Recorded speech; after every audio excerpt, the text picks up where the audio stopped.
Salam, hörmətli izləyicilər. Biz bugün də sizinlə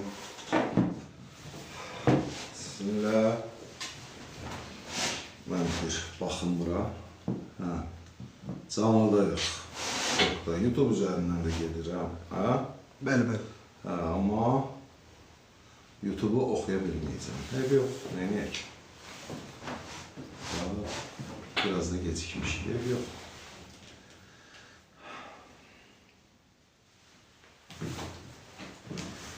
Hörmətli izləyicilər, bugün biz sizə 90-cı illərdə Qarabağda müharibə zamanı baş vermiş xəyanətlər, qələbələr, zəfərlər haqqında dəqiq, dürüst məlumatlar verəcəyik.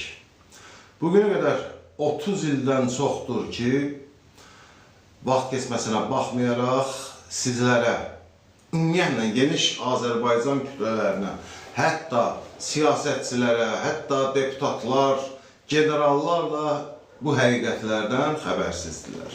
Və biz bu günlər artıq sizə dürüst, dəqiq məlumatlar verib həqiqətləri sizə çatdırırıq. Amma mən bir də baxın, danışmağım vaxtıdırsa başlayaq danışmağım. Yaxşı.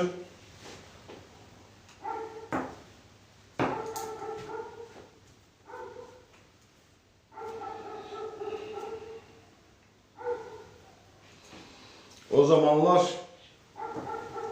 dövlətə milyonlarla ziyan vurmuş adamlar var ki, bugün də dövlətdən böyük miqdarda pensiyalar alırlar. Amma o qədər ziyan vurmuş adamlar bir yana, xeyir vermiş insanlar var. Azərbaycan adında bir dövlətə milyonlarla, 10 milyonlarla, 100 milyonlarla və bəzi hallarda milyardlarla xeyir verən əskərlərimiz, zabitlərimiz olub ki, bugünlərdə onlar pensiyasız qalıblar və yaxud da hətta veteranlıqsız qalıblar. Belə faktlar var.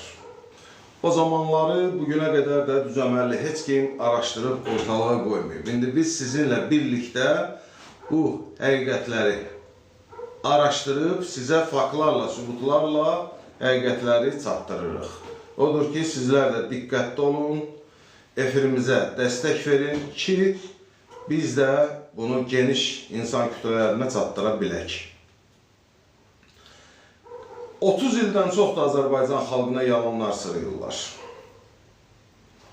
Ay, demokratiya, qəhrəmanlar özlərindən düzəldiblər, əfsanələr qoşurlar, filankəslər qəhrəmandır, filankəslər Rus ordusunu çıxartdı Azərbaycandan. Bugün Rus ordusunun Azərbaycandan ən çox kimlərin zəhməti olub Rus ordusunun Azərbaycandan çıxarılmasına, mən sizə onları qəşəng izah edəcəyəm. Amma qısa formasını deyim ki, Azərbaycan Xalq Cəbhəsi öz adına çıxdığı məsələ ki var, güya Rus ordusunu Azərbaycan Xalq Cəbhəsi çıxardı, bu ümumiyyətlə, həqiqətlə heç bir əlaqəsi olmayan bir məsələdir. Rus ordusunu Azərbaycandan çıxaranlardan elə biri Qurtuluş Batalyonudur. Qurtuluş Batalyonu Bakı şəhərində Qurtuluş Batalyonunu yaradanda 12 dənə böyük hərbi hissəyə basqın edib silahlarını, surhatlarını çıxarıb. Batalyonu bax belə yaradıb Qurtuluş Batalyonu.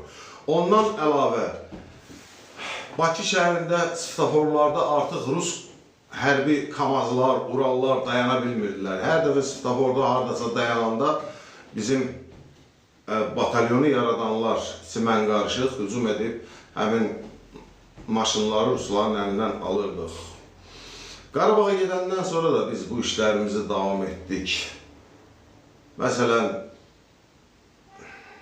Yevlax ərazisində yerləşən S-200 raketlərini aprel ayının 7-sindən 8-inə keçən gecə biz girib apardıq. Elə bugün də aprel ayının 5-i, 2 gündən sonra həmin məsələlərin ildönümü olacaq. O barədə mən sizə geniş məlumat verəcəyim. Necə oldu ki, S-200 raketləri Rusların əlindən alındı. Azərbaycanda 3 yerdə S-200 raketləri var idi. 1. Zirə, 2 Nargin adasında, 3 Yevlaxda. Deməli, Zirədən və Nargin adasından artıq ruslar həmin raketləri çıxarıb aparmışdılar.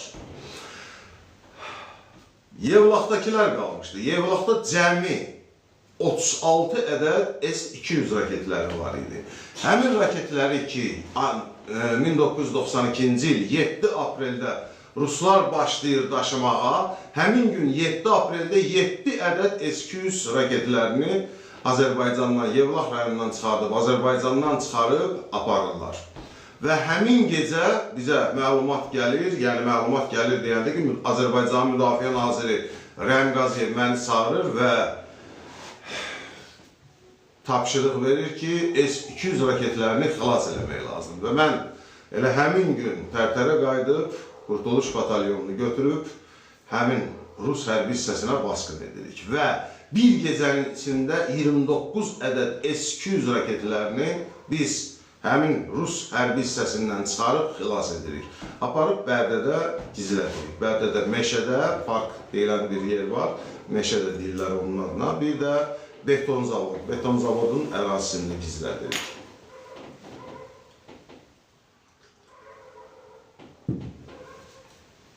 Beləliklə də biz S-200 raketlərini xilas etmiş oluruq. Azərbaycanda bir də deyirəm, 3 yerdə S-200 raketləri var idi və o S-200 raketlərinin 2 yerdən, 2 hərbi hissədən artıq ruslar daşıyıb aparmışlar. 3-cü hərbi hissədən başlayıblar həmin gün Rusiyadan mütəxəssislər gəlib S-200 raketlərini bilirsiniz, Zil-131-lərin üstünə yükləyib, xüsusi maşınlardır, raket daşıyan maşınlardır və onlarla daşıyırlar. Və həmin günü biz Rus hərbi hissəsinə hücum edib, yerdə qalan neçə dənə S-200 raketləri var idisə 29 ədəd, onların da hamısını xilas edib çıxarmışıq. Sonradan biz elə həmin ay, aprel ayının 10-unda 7-sindən 8-nə keçən gecə S-200-ləri çıxarırıq. Aprel ayının 10-unda artıq Xocalının intiqamı əməliyyatına başlayırıq və həmin S-200-lərdən 3 ədədindən istifadə edirik. Maruşavandan arxadakı kəndləri vurub, sonra da Maruşavanın üzərinə hücum edirik və Azərbaycanın ən böyük zəfəri həmin günü qazanılır. O günə qədər Azərbaycanın demək olar ki, zəfəri yox idi və o gün ciddi və böyük bir zəfər qazanıldı. Marağa qəsəbəsi ermənilərdən təmizləndi. 200 civarında əsir götürüldü. Həmin əsirləri sonradan Xocalıda və Qaradağlıda əsir düşmüş Azərbaycanlılarla dəyişmək üçün biz Ağdama təhvil verdik və təxminən 100 civarında da erməni gəbərdilmişdi və İTOK say 300 nəfər. Yəni 300 nəfərin o zaman üçün 300 nəfərin bir döyüşdə məhv olunması və əsir götürülməsi o günə qədər görülməmiş bir şeydir, çox güclü şeydir. Yəni Xocalının qismən də olsa intiqamı o günü alındı. Tam alına bilmədi, çünki Xocalı ermənilərin mühasirəsində yerləşən bir şəhər idi, bildiyiniz kimi. Amma Maruşavanın arxası Ağdərə rayonudur və Ağdərə istiqamətinə Maruşavandan, yəni Marağa, Maruşavan eyni addır. Marağadan ermənilərin bir xeyli hissəsi əlbəttə ki, arxa tərəfdən qaça bildi. Amma 200 nəfər əsir götürülməsi bu görülməmiş bir şeydir. Həmin günü biz 200 düşmən əsir götürdük. Və Xocalıdan olan soydaşlarımızla dəyişilməsi üçün onları Ağdama təhvil verdik. Salam Yusuf bəy. Kimin nəsə sualı varsa, ciddi suallara cavab verməyə hazırıq. O illərə aid, danışılan mövzulara aid, kimin nəsə bir ciddi sualı varsa, bilən adamdırsa buyursun, sualları versin, biz də o sualları məmnuniyyətlə cavablandıracağıq.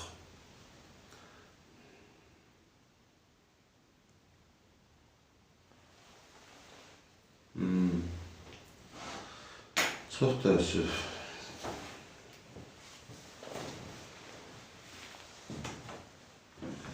Burada bir qardaş yazır ki, qardaş bir söz deyim, elə qazi var ki, onu heç salamat gəlməzdi, qazizələrimizə ləkədir. Bəli, əlbəttə ki, bilirsiniz, belə biraz da səmimi danışaq.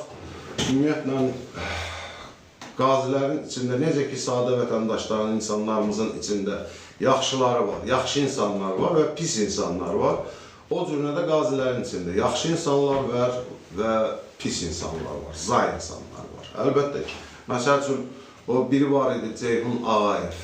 Ceyhun Ağayev güya qazidir, güya vuruşub, yəni 44 günlükdə vuruşanlardandır, amma gələndən sonra qazilərə daimə yardım eləyən, kömək eləyən, onların hüquqlarını müdafiə eləyən Abid Şərifovun üzünə, yalandan üzünə durdu və bir qrupda qazini özünə qoşub, onlar da həmin epizodda, məhkəmədə də filanda da Abid Qafarovun üzünə durub, 4 uşaq atası Abid Qafarovu nəhayət ki, həbsxanaya atmağa nail oldular. Yəni, belə qazilərimiz də var. Onlar əlbəttə ki, qazi deməyə də adamın dili gəlmir, amma hər bir halda bəli, bizim də içimizdə yaxşılar da var, pislər də var. Bu da təbiidir. Yəni, sadə vətəndaşların içində nə qədər yaxşılar varsa, pislər varsa, bir o qədər də elə qazilərin içində yaxşılar da var, pislər də var. Bu təbiidir, qardaş.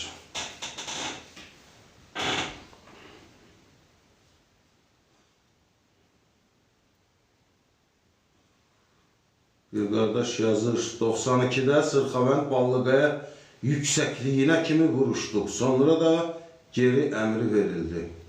İndi Nicat Əliyev. Nicat, mən bilmirəm, sən hansı batalyonda olmuşsan, hansı qüvvənin tərkibində olmuşsan. Bəli, 92-də Sırxavəndə hücum olub.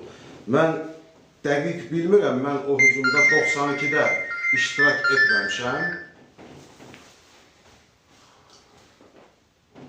93-cü ildə biz 93-cü ilin qış hücumlarında ilk dəfə ümumiyyətlə 9 kənd alınmalıydı. Sırxavənd, Bala Sırxavənd, Qazancı, Kiçan, Ayat, Dovşanlı, Tımakok, Şahmasur və Vəhq kəndləri. Bu 9 kənd alınmalı və Xaçınçayın o biri sahilinə düşmən atılmalıydı 93-cü ildə və 93-cü ildə biz Qurtuluş Batalyonu olaraq 16 yanvarda ilk dəfə Sırxavənd və Kiçan kəndlərini götürdük. Və biz Sırxavənd kəndini götürəndə, o Sırxavəndin gələcəyində bir olanlar bilir, bir təpə var. Yəni, yol gəlir, yolun qırağında bir təpə var. Balaca təpədir, keçəl təpədir, elə uca bir dağ deyil, uca bir təpə də deyil. Həmin təpənin üstündə biz həmin o 92-ci ildə Sırxavəndə hücum edən qardaşlarımızın, əskərlərimizin meyitlərinə rast gəldik. Meyitlər tamamən çürümüşdü, paltarlar qalmışdı və sümük, skelet qalmışdı.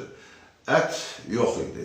Ciblərində heç bir sənəd yox idi, amma bütün əlamətlərə görə məlum məsələ idi ki, bunlar Azərbaycan əskərlərinin meyitləridir və o meyitlər, mən səhv eləmirəmsə, 33 nəfər əskər yerdə onlar şəhid olunmuşdu və onların sümüklərinə, paltarlarında olan güllə izlərini mən yoxlayanda, deməli, onlar belə çıxır ki, yəni mənim ilkin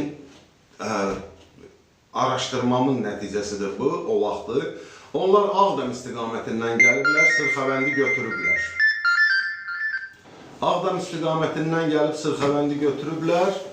Amma onları Sırxavəndin, yəni girəcəyindəki təpəni götürüblər. Arxadan Ağdərə istiqamət, Ağdərə hələ ki Ağdərənin o arxa kəndləri, Çıldıran filan tərəflər daha çox ermənilərdə idi və o istiqamətdən gəlib həmin əskərlərimizi orada kütləvi, bir kütlə şəhid etmişdilər. Onların meyitlərini mən oranı alan kimi radiyo ilə əlaqə saxladım 700 üçün qərargahı ilə və xahiş elədim ki, ora təcili yardım maşınlarını göndərsinlər. Yəni, o vaxtı 93-ün qış kampaniyasında Azərbaycan o hücumlara çox möhtəşəm hazırlamışdı. Təşkilatçılıq səviyyəsi çox yüksək səviyyədə idi. Və təcili yardım maşınlarının da sayı hesabı yox idi. Azərbaycanın cürbəcür rayonlarından, şəhərlərindən çoxlu təcili tibbi yardım maşınları, UAZ maşınları yadınızdadırsa gətirilmişdir. Və mən o maşınlardan xahiş elədim, söndürə bilmirsən onu. Maşınlardan xahiş elədim və təəssüf ki, 700 sonrəli brigada maşınları göndərmədi. Mənə ancaq cavabları bu oldu ki, biz tezliklə bütün yerləri alacağıq. Bütün yerlər alınandan sonra orada nə var, onları sonra həll edəcəyik. Amma əslində o momentdə həll eləmək olardı. Təəssüf ki, bunlar biraz dırnaq arası yanaşdılar bu işə və həmin meyitlər elə o vaxtı da, sonradan da təəssüf ki, orada qaldı. Bir geniş məlumat da lazım olsa verərəm. Həmin o hücumdan mənim məlumatım var. Bildiyim məlumatları mən sizə verdim.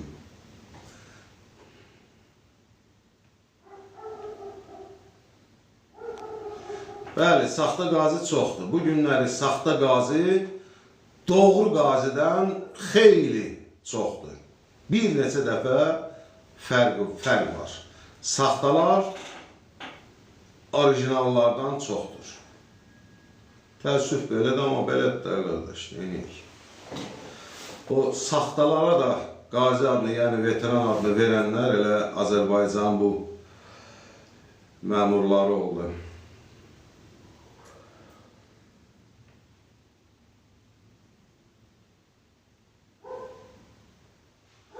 Zahir Abbasov, yazdıq, salam verdim, almadı. Salamı görsəydim, alardım. Mən ancaq burada tək nəsə yazılanları oxumuram, mən danışıram. Danışıram və arada imkan tapan kimi mən yazıları oxuyuram. Oxuduğum yazılara da mümkün qədər cavab verirəm. Zahir yazır, o əmri Nəzməddin şərəfsiz bir qeyrət verir. Belə bütün şərəfsizliklərin başında Nəzməddin Sadıqov durmuşdu. Nəzməddin Sadıqov və onun əlaltıları var idi, muavinləri. O muavinlərindən biri Kamarov, Vasyak, Magomedov.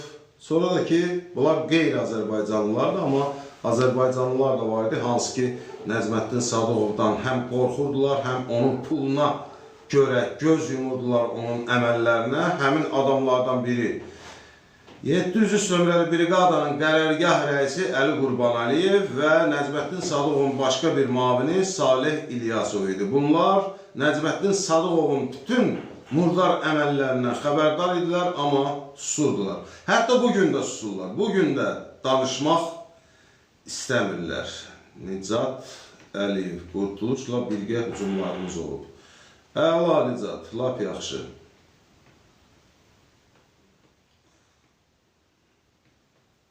Qardaş, salam verir, salam. Əleykə salam. Salamımızı alırıq, təbii ki. Nicat, həmin gün deyirsən, Don kazakları ilə görüşdük, döyüşdük. Bu biraz həqiqətə uyğun gəlməyə bilər, biraz belə məsələlərdə ehtiyatla danışmaq lazımdır. Don kazaklarını harada görmüsən sən? Və yaxud da mən, və yaxud da bir başqası.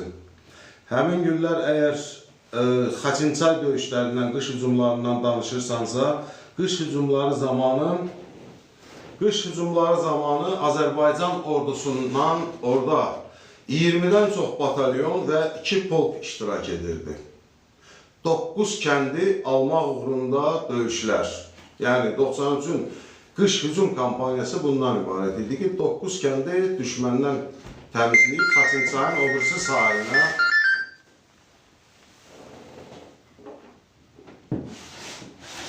o birisi sahilinə atmalı idi və Azərbaycan Ermənistan rəhbərliyi masa arxasında oturub atəşkəs imzalamalı idilər. Və bir həqiqəti mən deyim sizə, 1993-cü ilin qış hücumlarında 4 hücum oldu.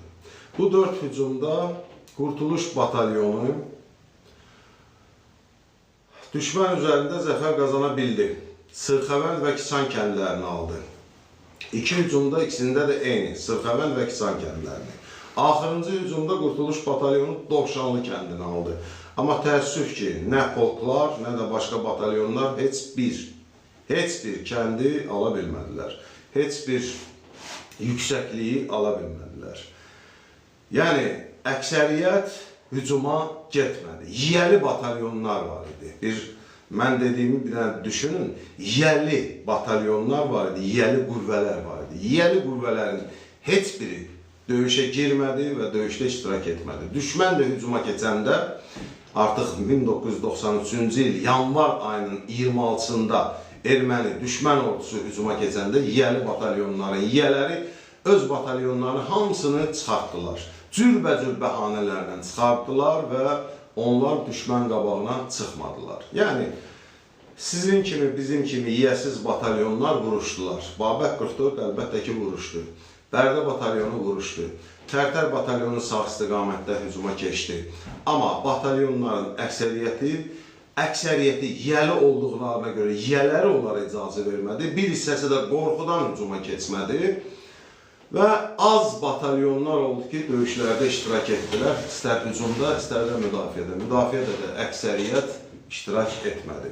Bilirsiniz, mən bu həqiqətləri deyəndə əlbəttə özümə də acı gəlir. Bunları mən də istəməzdim deyim. Amma bunu da deməsək olmur. Burada həmişə həyatda da saxta qazilərdən danışılır, bəli danışılır.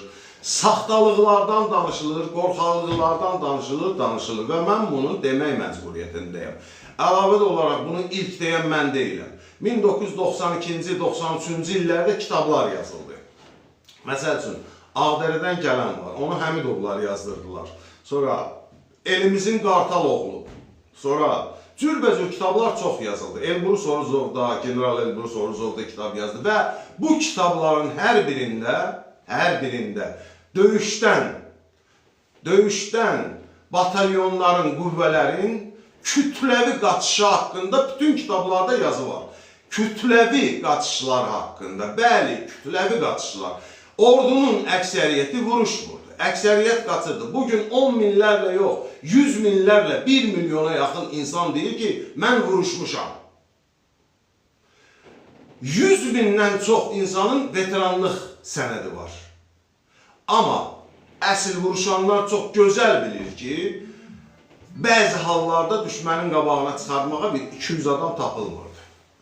93-cü ilin yanvar hücumda 12 min Azərbaycan əskəri iştirak etməliydi, qüvvə iştirak etməliydi. Amma bu qüvvələrin əksəriyyətinin yiyələri var idi və o yiyələr onlara hücum əmrini vermədilər və onlar da hücumda iştirak etmədilər. Düşmən də hücuma keçəndə onları Peredovoydan çıxarıb geriyə cürbəcür bəhanələrlə geriyə apardılar ki, tək onların uşaqları, onlara tabi olan qüvvələr qırılmasın ki, gələcəkdə hər hansı siyasi məqsədlərini həyata keçirəndə əllərinin altında qüvvə olsun. Və mən bir şey də deyim ki, onlar özlərinə qüvvə yığanda sadəcə küçədən o məcburi yığılanlardan yığmırdılar. Onlar özlərinə seçirdilər. Harada igid var, harada cəsarətli, cəsur əskərlər var, oğlanlar var. Onları yığıb özünə əskər eləyirdilər, öz batalyonlarına və yaxud da polklarına.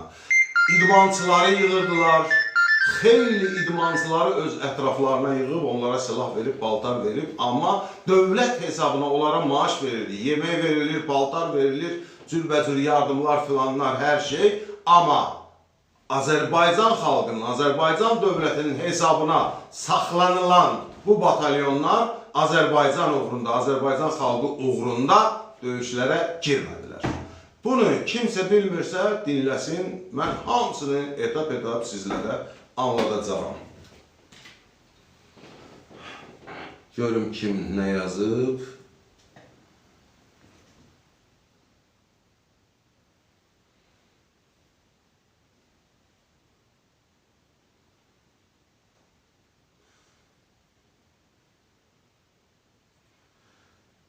Zahir, əgər sən belə şeylər yazıb, nəyə nail olmaq istəyirsən? Yazırsan buradakı saxta qazi alanlar var, bəs niyə araşdırmırsan? Ay kişi, ay yoldaş, ay vətəndaş, o saxta qaziliyi mən verməmişəm. Başa düşürsən, mənim heç bir səlahiyyətim yoxdur ki, kiməsə qazilik verim, kiməsə verməyim. Mənim əlimdə imkan olsaydı, mənim əgər səlahiyyətim olsaydı, bugün 100 minlərlə saxta insan heç cəsarətləri çatmazdı desinlər ki, mən vuruşmuşam. Onların gözünü çıxardardım mən. Başa düşürsən? Onlara o qazi adını verənlər sənin generalların, sənin sevdiyin liderlərdir, mən deyiləm. O sual mənə ünvanlana bilməz. Bir insan bir düşünər, kimə ünvanlamaq lazımdır bunu?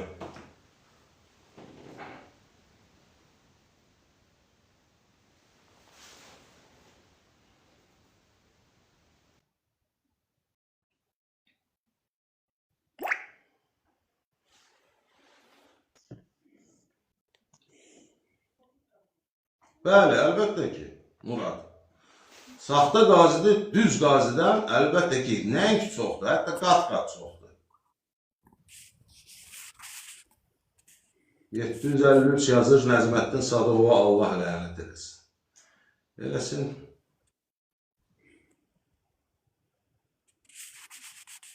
Yalan müəllim qoşulur. Qoşulub, qoş. Qoşulmuşam. Gələ, efirdəsən? Hə, salam. Nətərs, mənə salamlayıram. Tamaşaçılar da salamlayıram. Səni də salamlayıram, Fuad. Məsələ belədir ki, bu saxta o komissiyalar ki var, orada oturublar. Heç onlar döyüşsüz görməyiblər. Yəni, heç onlar bilmirlər. Bizim vaxtımızda bəlkə anadan da olmamışdılar. Yəni, onlar bilmirlər də, əsas bu döyüş nətər olur, döyüş ümumiyyətlə nə olan şeydir. Saxta 50 yalanlar var nə qədər. Tək elə saxta veterandan getmir söhbət. Mən bir şey məəttəl qallam, elə bunu həmişə də sual verirəm. Yəni, bizim ölkəmizdə əllər haqqında qanun var, veteran haqqında qanun var, şəhid ailələri haqqında qanun var, amma qazilər haqqında bizdə qanun yoxdur. Yəni, bu da bir boşluqdur da, qanunda boşluq var. Çünki qazi təşkilatları var, qazilər birliyi var, düzdürmü? Amma qanunda yoxdur da, bu, bilsən bunun, gərək Milli Məclis qanun qəbul edə bununla bağlı, qazilər haqqında qanunla bağlı. Ya da elə bizim bu cəmiyyətlər ilə qazilər adı altında fəaliyyət göstərə. İndi bunların hamısı biz araşdırırıq, amma çox təəssüf ki, yəni cəmiyyət içində belə şeylərə maraq azalır get-gedə. Yəni bu da bizim unutqan millət olmamızdan irəli gəlir ki, biz tariximizə həmişə belə laqeyd baxmış. Ona görə də bizim başımıza bu işlər gəlir. Biz öləndən sonra bunu kim çatdıracaq? Bunu heç kim çatdırası deyil axı. Bugün Fuad Rzayev xəritələri asıb oradan dəqiq tam əmələ şahidini izah eləyir. Yəni ora baxan insanlar bilməlidir ki, bu Qarabağ bölgəsi hardadır, bu Qarabağda nə cür müharibə gedib. Hələ mən yenə deyirəm, o vaxtı bizim silah sursatımız olmuyor. Bir qırat snayadını 996 dollar alırdıq, bir topun mərmisini 500 dollar alırdıq, bir gülləni 1 dollar alırdıq. Yəni dövlət büdcəsi çox kəskin az vəziyyətdə idi. Yəni belə bir vəziyyətdə biz öz gücümüzə eləmişik. Yollar yox, produkt yox. Yəni Azərbaycan əskəri o dövrün əskərləri nə eləyibsə öz gücləri hesabını eləyiblər. Və o batalyonlar ki, müəyyən siyasi sifarişləri yerinə yetirirdi. Təbii ki, onların o ağalar nə deyirdi, onlar da onu eləyirdi. Amma da sonralar Müdafiə Naziri sistemində bütün batalyonlar artıq Müdafiə Naziri tabi olandan sonra müəyyən qaydaya düşdü müəyyən işlər. Amma yenə də bu Nəcibəddin Sadıqovdur və digərləri, onun səhabələri deyək, bu millətə vurduğu ziyanın həddi hüdudu yoxdur. Bəzi bizim yüksək rütbəli zabitlərimiz bilmirsən qorxurlar, çəkinirlər, demək istəmirlər. Yaşları gəlib 60-ı keçib, hələ də qorxurlar. Heç olmaz insan bir vicdan olar da, həqiqətdir də sən. Niyə həqiqət demirsən ki? Nəcibəddin Sadıqovun heç bu ordunu qoyaq qırağa. Elə 143 milyon müdafiəsi yeyinti var, orada da həmən o maliyyə rəisləri, polkovniklər deyir ki, bu Nəcibəddin Sadıqova çatıb bulurlar. Heç bizim hərbi əməliyyatlara qoyaq qırağa. Bu milləti, bu ölkəni bu sökütü talan edib, bu adam hər tərəfli. İndi müəyyən adamlar var ki, qorxurlar, dinmirlər. O da yüksək rütbəli zabitlərdən gedir, söhbət generallardan, polkovniklərdən. Danışan Gərək Əsədovdur, keçmiş batalyon komandiri. Buyur, gələ, buyur. Yəni, bizim də məqsədimiz odur ki, yəni heç şeydən qorxmadan, çəkinmədən, tarixin bu acı həqiqətlərini ortaya qoyaq, bu ordunun başına gətirilən, xəyanət olunan, yəni bu əməliyyatlara maneçi törədənləri biz açaq və 92-ci biz müharibəni qutara bilərdik, bu insanlar olmasaydı. Çünki Tərtər-Ağdərə yolunu, Kəlbəcər yolunu bizim bu briqad açıb, yəni bizim batalyonlar açıblar. Laçın şimalında bizim böyük irəliləyişimiz olub, yəni 46 kənd götürülüb, Kəlbəcər, Laçın bizdə olub. Sonradan yenə xəyanət nəticəsində böyük bir ərazi işğal olunub. Yəni ümumi işğal altında olan ərazimiz 13.210 kvadrat kilometr olub. Yəni bu 17-18% torpaqlarımız deməkdir. Yəni bunun hamısını eləyən insanlar olub. Bu gün də biz onu həm burada araşdırırıq. Şükür Allah ki, bu sosial şəbəkələr var. Fuad qardaşımız da bunu çox gözəl izah eləyir. Mən yenə deyirəm, burada mən Fuada görə demirəm. Amma yəni elə bir ikinci adam tanımıram ki, bu xəritələri asa hardasa bir deyək ki, bir auditoriyada bunu dəqiqliyini, izahını verə bilər. Çünki izahını verə bilməzlər, çünki o əməliyyatı keçirməyiblər, bilmirlər. Amma biz bunları qarış-qarış, çığırına qədər bələdik bu ərazilərin. Harada, saatına qədər bunun hamısı yazılıb, deyilib. Ona görə də yəni bundan nəticə çıxartmaq lazımdır. Hələ elə götürsəm bu elə bir böyük bir dərs vəsaitidir. Müdafiə naziri də bundan istifadə edə bilər. Yəni çox heyif ki, bu qədər biz deyirik, həm Səngər TV-də, həm burada, həm digər sosial şəbəkələrdə. Amma baxırsan ki, reaksiyalar çox az olur. Amma hansısa bir şovmen olsa, bəlkə də milyonlarla baxış olar. Amma bu torpağı biz azad elədik, bizim övladlarımız azad elədik, xalqımızın, biz deyəndə mən xalqımızı nəzərdə tuturam da, özümüzü yox. Yəni, xalqı deyirəm. Yəni, 3000 nəfər şəhidimiz Allah rəhmət eləsin. Elə çoxları da 92-ci ilin o döyüşlər Batı 6 nəfər demək döyüşçünün o vaxtki döyüşçülərin övladları bu müharibədə şəhid oldu 20-ci ildə. Yəni bu xalqımız qəhrəman xalqdır, vətənpərvər millətik. Amma yəni xəyanətkarlar da oldu, yüksək rütbəli zabitlərdən ibarət və onun da zərbəsi bizə dəydi. Çox böyük zərbə dəydi bizlərə. Qardaş, uğurlar arzulayıram. Bizdə çox möhkəm külək başlayıb. Ola bilər indi işıq keçər, internet olmaz. Yəni qoşula bilməsəm üzrə hesab edin də. Problem yoxdur. Çox sağ ol görək. Gəldin insanlarımıza biraz məlumatlardan verdin, bildiklərini dedin. Bizdən gərək, ümumiyyətlə bizim insanlar, mən belə baxıram, hətta bizim veteranlarımız da, bu veteran qazi qardaşlarımız da bir çox, əksər şeylərdən xəbərsizdirlər. Nələr baş verib, necə baş verib, bilmirlər. Generallar bilmir, polkovniklər bilmir, siyasətçilər bilmir, deputatlar bilmir, partiya sədrləri bilmir. Bu vəziyyət belədir ki, bu diqqətli olmalıdırlar. Təzədən hər şey beyinlərini gərək sıfırlayıb, qulaq assınlar, yenidən öyrənsinlər. Bugünəcən, məsəl üçün gələk, fikir ver, mübahisə gedir bir başqa bir kanalda, TikTokda, mübahisə gedir. Biri deyir ki, əskərlərdən biri, sağ olsun, qazidir, bilir, bilən adamdır, deyir ki, Ağdərə rayonunun özü bizə döyüşsüz təhvil verilir. Üstünə onun 4 nəfər, 5 nəfər tökülüb üstünə, biri deyir, ged ağlığa dua yazdır, o birisi deyir, sən qazi deyirsən, ona görə heç səndən xəbərin yoxdur. Da bunlar anlamırlar ki, heç səndən xəbərləri bunların yoxdur. Ha, qardaş, bir dəfəlik bilin, 1992-ci ildə Ağdərəyə qədər bütün kəndlərdə demək olar ki, döyüşlər oldu. Bir də Levanarxı çıxsaq, Levanarxı çıxmaq şərti ilə. Ağdərədən sonra Ağdərə və Ağdərənin özündə isə, Ağdərə rayonunun özündən danışıram. Yəni, icra hakimiyyətini, bina filan olan yeri danışıram. Ağdərə rayonu bizə tamamilə döyüşsüz təhvil verilir. Bunu bilməyən qazi ayıb olur da, ən azından ayıb olur ki, bunu bilmirsiniz. Bunu hamı bilməlidir, deputat da bilməlidir, bəzi generallar da bilmir, polkovniklər də bilmir, bilən də az deyil, amma bilməyən daha çoxdur.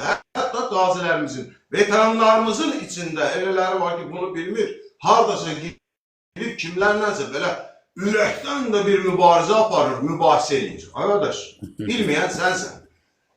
Ağdərə rayonunu bizə təhvil verilib Rusiyanın planı əsasında. Ermənini çəkib oradan verib bizə. Niyə? İzah edirəm. Diqqətli olun, izah edirəm. 1. Ağdərə rayonu bizə təhvil verildi. Ümumi erməni xalqını qorxu içinə salmaq üçün ki, Azərbaycan sizdən güclüdür, sizi gəlib qırar, çatar, başımıza oynatar. Və nəhayət ki, erməni xalqını qarşısında tamamilə diz çöktürə bildi. Yəni, erməni xalqını qorxutdu. 2. Dünya, deməli, Ağdərə həm də Muxtar vilayətin ərazisi idi və Muxtar vilayətə hücuma gedən kimi Azərbaycanı dünya ictimaiyyətinin gözündə təcavüzkar kimi tanıtdırmaq. Bu ikinci məsələ idi. Ona sübut da Amerika Senatı 907-ci qərarı, düzəlişi Azərbaycanın əleyhinə qəbul etdi. Ağdərə alınandan bir neçə ay sonra. 3. Bu 2 oldu. 3-cü, Ağdərə istiqamətinə Rusiya özünün ən güclü casusunu yerləşdirmişdir. 703-ün ərazisi idi və 703 nömrəli briqadanın komandiri Nəcməddin Sadıqov idi. Ağdərə alınırsa avtomatik bu kimin adına çıxır? Nəcməddin Sadıqovun 703 komandir Nəcməddin Sadıqovdur və öz casusunu Azərbaycan xalqının və həm də Azərbaycan rəhbərliyinin, siyasətçilərinin gözündə uca, böyük, əvəz olunmaz bir sərgərdə kimi tanıtdıra bildi. Buna da nail oldu.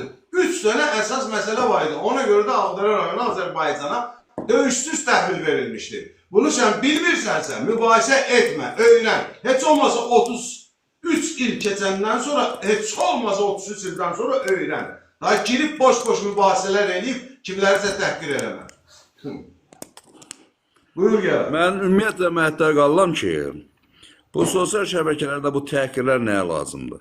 Hə qardaş, kimin argumenti var, faktı var, qoysun ortaya da.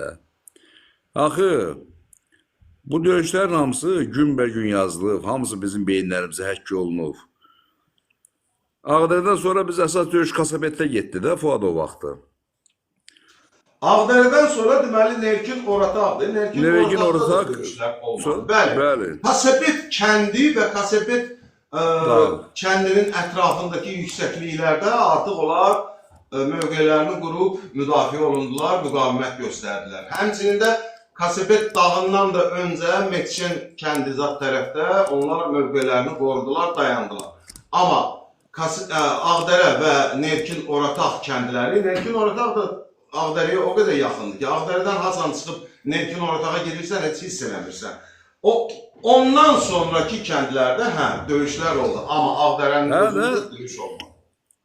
Bəli, gərək düz deyir, Kasabetdən müdafiəyə başladılar. Bəli. Ağdərədə elə o Nerkin Orataq Ağdərə deməkdir başlıqdı. Bəli. Çox düz araşdırma getdi.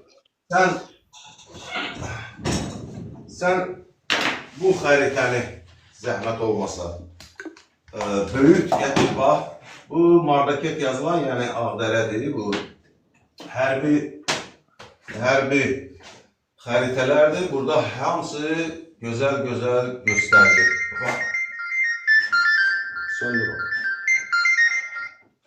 Deməli, hörmətli izləyicilər, Ağdərəyə qədər, bax burada olan bütün bu kəndlərdə, xüsusilə də Marukşavan, Çaylı, Torpaqtəbə, o istiqamətlərdə hər yerdə döyüş oldu. Amma sonradan Ağdərəyə qədər bu ərazidə ümumiyyətlə boşluqlar çox idi və Ağdərənin özündə, bir də deyirəm, Ağdərə rayonunu demirəm mən, Ağdərə rayon mərkəzi, yəni Ağdərə rayonunun özünü düşmən bizə döyüşsüz təhvil verib. Yəni, Rusiyanın göstərişi ilə ermənilər oradan çıxıblar.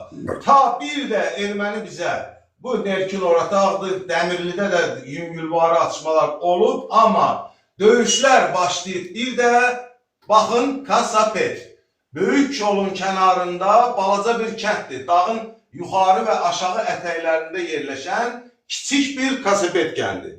Ermənilər bir də bu istiqamətlərdən müdafiə olunublar. Bura qədər isə Ağdərə və Ağdərədən sonraki bura qədəri döyüşsüz alınıb. Bəli, Kasabet ətrafından artıq ermənilər mövqelərini qurub, müdafiə xətlərini qurub bizə müqavimət göstərirlər. Sonradan əlbəttə ki, biz Kasabeti filan da almışıq. Mən bir də izləyicilərimizə məlumat vermək istəyirəm. Kasabet deyəndə, bu Kasabet kəndi və Kasabet dağı deyəndə, Kasabet kəndinin ətrafında yerləşən dağlar nəzərdə tutulmur. Bunu bu günləri əksər polkovniklərdə, Siyasətçilər də, veteranlar da əksəriyyəti 99% bilmir ki, kasebet ayrıdır, dağ kasebet ayrıdır. Kənd kasebetdən dağ kasebetə 2 kilometr məsafə var. Bunu anlamaq lazımdır. Dağ kasebetdə çox ağır döyüşlər olub. O dağ kasebetdə olan döyüşlərin kiçik, xırda, kənd kasebetdə heç bir aidiyyəti yoxdur. Dağ kasebetdə olan döyüşlər biz Meçen istiqamətindən o vaxtı 1992-ci ilin avqust ayında biz Qurtuluş Batalyonu olaraq Meçen kəndini götürdük və Meçen kəndindən sonra burada televiziya vışqası deyilən bir yer var. Orada mövqeylənmişdik. Sonradan, indi o söhbətlər çox uzundur. Sonradan biz burada olmadığımız müddətdə Lənkəran polku gəlir çıxır Ağdərəyə. Lənkəran polkunun heç bir hazırlıq etmədən, onlara izah olunmadan Nəcməddin Sadıqov onları Ağdərədən göndərir. Onlar Moxratak ərazisindən keçəndə mina sahəsinə düşürlər və Lənkəran polkunun komandiri şəhid olur. Ondan sonra Lənkəran polkunun başına keçir Cəmil, səhv eləmirəmsə, familiyası Həsənovdur. Cəmil Həsənovun başçılığı ilə Moxratakdan artıq Lənkəran polku çıxır gəlir Meçenə, Meçendən keçir Dağ qəsəbədə hücuma. Dağ qəsəbədə hücuma keçəndə onlar burada təliyə düşürlər və 70-dən yuxarı onların əskəri şəhid olur və xeyli itki verirlər. Lənkərandan öncə bura bir batalyon göndərmişlər. Həmin batalyon da burada 30-dan çox şəhid verib geri çəkilmişdi. Ondan sonra Lənkəran polkunu göndərirlər. Hazırlıqsız ərazini tanımayan Lənkəran polku da gəlib burada təəssüf ki, düşmənin tələsinə düşüb çoxlu itki verir. Yalnız 3 gün sonra artıq Qurtuluş batalyonu gəlir Meçenə. Daha doğrusu həmin gün gecə gəlir. Amma 3 gündən sonra hücum edir. Niyə 3 gündən sonra? Qurtuluş batalyonu bu dağ qəsəbəti 2 gün səhərdən axşamacan kəşfiyyat işlərini aparır. Kəşfiyyata şəxsən özüm başçılıq edirəm. Və bütün kəşfiyyat 2 günlük kəşfiyyat məlumatları əldə olandan sonra bir həmlədə yarım saatın içində biz dağ qəsəbəti götürürük. Və erməni ordusu düşüb oradan qaçmaq istəyəndə bizim pusuya qoyduğumuz 30 nəfərlik bir qəhrəman zvod onları qırır. Və orada düşmən 100-dən çox itki verir, gəbərirlər. Və kasebet bundan ibarətdir. Dağ kasebet, kənd kasebet budur, dağ kasebet budur. Yəni döyüşlər, bax, dağ kasebetdə olub. Bu qədər. Çəkin kameranı artıq. Bilirsən, Gəray. Gəray çıxdım. Bəziləri çıxıb danışırlar. Bildilər, bilmədilər, bilmədiklərini. Səndə ol. Rəhim bəy yedi zəngili. Rəhim bəy. Açaydın, deyeydin də mən də. O zəng eləyib açaydın da. Rəhim Qaziyev yəni. Rəhim Qaziyev Azərbaycanın müdafiə naziri olur. Zəng eləyirsən ona boy verirsən. Deyilən mənə, mən deyəcəm açda. Of, eybi yox. Odur, aç, efiri aç. Açıldı. Rəhim bəy. Alo. Hə, buyurun Rəhim müəllim, salam aleyküm. Salam, salam. Mən səni çox böyük igid və doğrudan Azərbaycanda nadir hallarda tapıla bilən komandir hesab edirəm və elə də var. Çox sağ olun Rəhim müəllim. Amma bir şeyi başa düşə bilmirəm. Nəyi? Sən bu Ruslar nətər o bizə elə hava edir, eləmi? Ağdərəni. Ağdərəni? Erməniyin qorxuzmaqdan ötür, eləmi? Rəhim müəllim. Rəhim müəllim, bir dəqiqə sizə bir sual verim. Ümumiyyətlə, Ağdərə rayonu döyüşlə alınıb ya döyüşsüz alınıb? Siz xahiş edirəm izləyicilərə, tamaşaçılara bu məlumatı ələ verin. Əvvəla sən mənə icazə ver, mən danışım. Əvvəla mən sənə demişəm ki, biz orada döyüşsüz girdik. Sən də onu düz deyirsən. Sənin kimi nadir, gözəl, səhra komandirlərin qarşısında mən baş əyirəm. Amma sən başına dönüm. Nəzər ya 9-7 nəyin əsasında Amerika tərəfindən bizə verilib xəbərin varmı? Əlbəttə var. Yoxdur. Mən çox səni dünyalar qədər istəyirəm. Sənin kimi vuruşan komandirlərdən canımı da verirəm. Rəhim müəllim, əvvəl bir aydınlıq gətirək, tamaşaçılarımız bilsinlər söhbət nədən gedir. Yəni, siz də deyirsiniz ki, Ağdərə rayonunun özü döyüşsüz alınıb. Mən də deyirəm ki, Ağdərə rayonu döyüşsüz alınıb. Amması, indi ammasını siz, buyurun ammasını deyin, necə olub. Amma birinci amma odur ki, Ağdərə rayonu mərkəzi döyüşsüz bizə təhvil verilir. Necə olub onu buyurun siz danışın. Mən sustum. Buyurun. Profesional hərbçilərdən bir çox şeyləri çox gözəl bilirsən. Əgər ətraf rayonlar, ətraf hüzdür ilə alınırsa, o mərkəz deyil, Ağdərənin özünə döyüşsüz girmək qeyri-adi bir şeydir və dünya tarixində heç görünməmiş bir şeydir.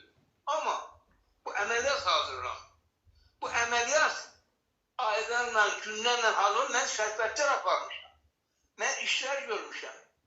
Bəli, bir şeyi, siz bilirsiniz, mən onu dəfələrlə demişəm ki, Azərbaycanda Müdafiə Nazirliyi sisteminin bir növrəsini sizin kimi səhra komandirləri qoyurlar. Sənin əlinə aldığın işi və yaxud da digər könüllü batalyonların, o günləri Xoca Nurəddin də dedim çıxın deyin də, indi az qala ölümdən qutar, bir çoxları. Kim? Siz o 91-ci ildə mən nazir deyildim. Siz bir tərəfdən hücum eləyirdiniz, Rus ordusundan, mən də bir tərəfdən. O silah sursatının hamısını siz aldınız.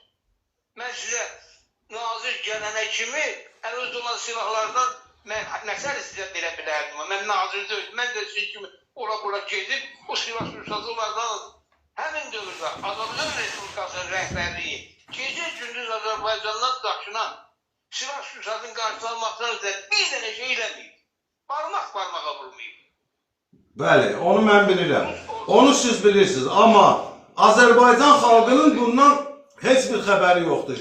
Tez-tez məlumat verirlər, təbliğat aparırlar ki, güya Rus ordusunu Azərbaycandan çıxaran Axıcı oldu, Elçibəy oldu, məndən filankəs oldu.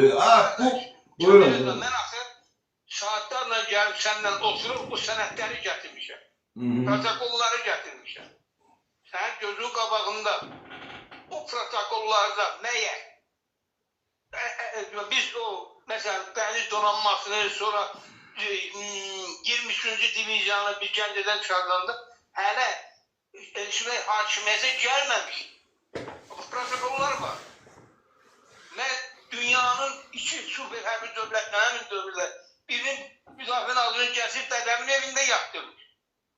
Mənə dedilər ki, axırda sən Rəhim Qaziyev Rusa işləyir. Yavaşın zatına lənət.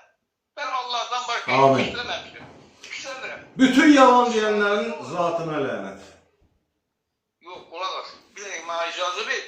Əvvəla, ha vaxt isə. Mən nə dedim ki, sizin sözünüzə qüvvət dedim ki, yalan deyənlərə lənətdir. Yox, yalan deyən, amma sən elə nə danışırsınız? Gətir deyirsiniz, elə deyil. Həmin dövrdə iş gedir. Amma sən səhra komandirinin bildiyini orada mən bilmirəm. Doğru da danışırsan. Amma mən həmin dövrdə Müdafiə Naziri olaraq gördüyüm işi, mən gördüyüm hər işi siz bilmirsiniz. Və nəhayət bir şeyi sən xatirindən çıxardırsan həmin dövrdə.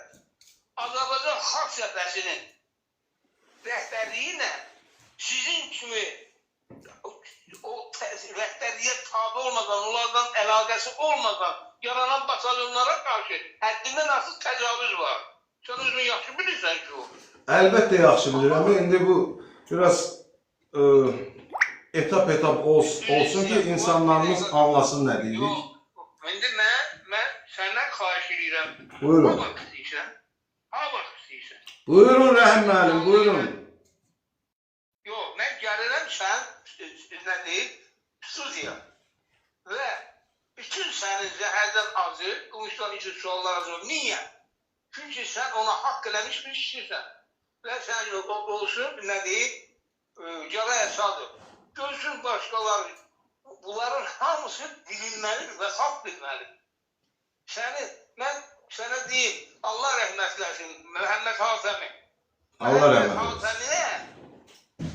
Hatəminə, acizdir deyən adamın Məhəmməd Hatəmi öləndə gözün yanında hırmışmış, ağladı, nəhəcə qalmış. İnsan kişi də bu qədər artist eləyərmi? Eləyərmiş. Eləyərmiş, ay sağ ol. Amma mən təsəvvür elə də, Allah rəhmət eləsin, Bərşadını. Allah canlı sağ eləsin, taqətdir məkdir. Bunların heç birinin borcu deyil ki, Azərbaycanda yerləşən keçmiş Sovet ordusunun silah sursatını, yəni həbs alıb gətirsin. Bu dövlət deyilən bir şey var, hökumət deyilən bir şey. Onlar alıb verməliydi Müdafiə Nazirliyi. Və Müdafiə Nazirliyi də oturub təşkilləməliydi ordunun təlimini, tərbiyəsini və hazırlığını. Olur mu? Yox. Ona görə də mən bütün həngiyə kimi məndən başqa sizinlə üsiyyətdə olan bir müdafiə naziri olur mu? Yox. Yox. Gəlmirlər. Gəlmək istəmirlər. Mənə qədər, hindi çox adam deyil, mənə qədər Nəcməddin Sadıqov orada olmuşdur. Mən çıxana qədər mən onu biləm. Mənim ən böyük həyatda fərqlərimdən biri çox eləmişəm. Neysə, hörmətli komandir mən, çox dəyərli Səhra komandiri dostum. Əcdaha. Sənə kimi orada xüsus eləyən Caray Əsad başqaları müdafiə naziri yox. Siz təqdimat olan gələndə siz milli qəhrəman olmalıydı. Amma həmin oradakı sən dediyin adamlara, xaç fikirən adamlar gəldi, milli qəhrəman ol. Həmin dövrdə çox acı da olsa, nə qədər acı olsa mən müdafiə naziriyim. Amma mən onları tanımırdım. Hə, çox acıdır. Çox acıdır Rəhim müəllim. Siz müdafiə naziri olanda, bəli, xaç bozbaş pişirənlər milli qəhrəman adına oldu. Sizin qarşınızda heç vaxt. Rəhim müəllim, icazə ver, iki cümlə mən gör nə deyirəm. Bax, Rəhim müəllim, fikir verin. Mən deyirəm sizə, araşdırın, mən bunu sübut edirəm, heç bir sübuta heç ehtiyacı yoxdur. Konkret sübut olunan şeydir. Şükür Allaha, o Əli Çurbanəliyev də sağdır. Ərəstun Bağırov da sağdır, sonra o Salih İlyasov da bunlar nə qədər Nəcməddinə tulalıq eləsələr də, indi bugün də Azərbaycandadırlar və sağdılar. Və Ərəstun Bağırov bunların hamısından fərqli olaraq efirlərə də girir. Bizim də canlı yayımlarımıza girir, sağ olsun. Bildiyi hər şeyi də təsdiq eləyir. Görün nə deyirəm Rəhim müəllim? Rəhim müəllim, görün nə deyirəm? Ona çatıram. Deməli, 93-cü ilin yanvar qış hücumlarında siz Azərbaycanın müdafiə naziriydiniz. O qış hücumlarında tək batalyon, Qurtuluş batalyonu 3 döyüşdə böyük nəticə göstərib Xaçınçaya nəzarət elədi. Və bu döyüşlərin hər birində Qurtuluş batalyonunu idarə edən, batalyonun kəşfiyyat işlərini aparan, planını hazırlayan mən idim, Fuad Rızayev. Amma nə mən, nə Qurtuluş batalyonundan bir nəfər qəhrəman, əsl qəhrəmanlardan birinə də heç bir mükafat verilmədi. Sizin vaxtınızda, Rəhim müəllim, görün nə deyirəm. Həmin döyüşlərdə bir də deyirəm, polklar da iştirak edirdi, 20-dən çox batalyon da iştirak edirdi. Cürbəcür məlumatlar var, siz məndən yaxşı bilərsiniz. 10-12 min canlı qüvvə döyüşlərdə iştirak eləməliydi. Amma Qurtuluş batalyonu 230 nəfər, 240 nəfərlik batalyon tək batalyon nəticələr göstərdi. Və həmin ərəfədə, əsas şeyə gəlirəm, həmin ərəfədə, Rəhim müəllim, 30 nəfərə yaxın adama Azərbaycanın milli qəhrəmanı adları verildi. 30 nəfərə yaxın adama Azərbaycanın milli qəhrəmanı adları verildi. O adların içində nəticə göstərən batalyon, Qurtuluş batalyonundan bir nəfər də olmadı. İcazə verirəm. Buyur Rəhim müəllim, sadəcə olaraq mən sizin yadınıza salmaq istədim. Dediniz milli qəhrəman. Mən də deyirəm ki, 93-cü ilin qış hücumlarında tək nəticə göstərə bilən batalyon Qurtuluş oldu. Amma başqaları milli qəhrəman adları aldılar, Qurtuluşdan heç kim almadı. Buyurun. Hörmətli Fuad Rızayev. Buyurun Rəhim müəllim. Üzürlü sahne biraz... Səni tutmayıblar, yaxşılar onda tutmayıblar. Bəli, eləyir, düz deyirlər. Amma sadəcə olaraq həmin milli qəhrəmanlar özü də sən dediyin özə şərtlərlə verilir. Mən təqdimat yazdığım qəhrəmanların 90'ından 100'ündən 90'ına verilməyib. Çünki yazır ki, Allah qoysun indi mən hökmən. Ha vaxt istəsən, indi biraz səhhətimdə problemlər var, amma gördüm ki, mən sıxa bilmərəm. Mən həyatımı qoymuşam, həyatımı. Sizin kimi komandirləri qoymurlar elə ki ortaya. Allah sizə ömür versin. Allah sizə can sağlığı versin, Rəhim müəllim. Allah sizə o qədər ömür versin ki, siz bu həqiqətləri deyib qutara biləsiniz. Çox çətindir. Bu günləri həqiqəti demək, yalanı deməkdən çox çətindir. Yalanı deyirlər, əfsanələr uydururlar. Mən demirəm, mən dövlət rəhbərliyi, ay nə bilim, məmurlar, generallar, yox. Xalqımızı nəzərdə tuturam. Azərbaycan xalqı əfsanə danışanları sevir. Azərbaycan xalqı yalancıları sevir. Azərbaycan xalqına çıxıb efirdən 3 cümlə həqiqəti deyəndə altdan 5-10 nəfər ən azı yazır ki, bu nə deyir? Ağzına gələni yazır altdan. Rəhmən, təəssüf ki, belədir. Azərbaycan xalqı yetkin xalq deyil və Azərbaycan xalqı qəhrəman kimdir, yaltaq kimdir, satqın kimdir, qorxaq kimdir bilmir.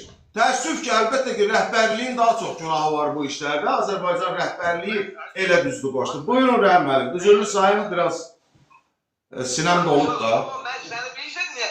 Sənin öndə dinləyəcəm. Mən vətən üçün təmənni azıq canlı verən oğullara mənim başım qurban. Sən nə danışırsan?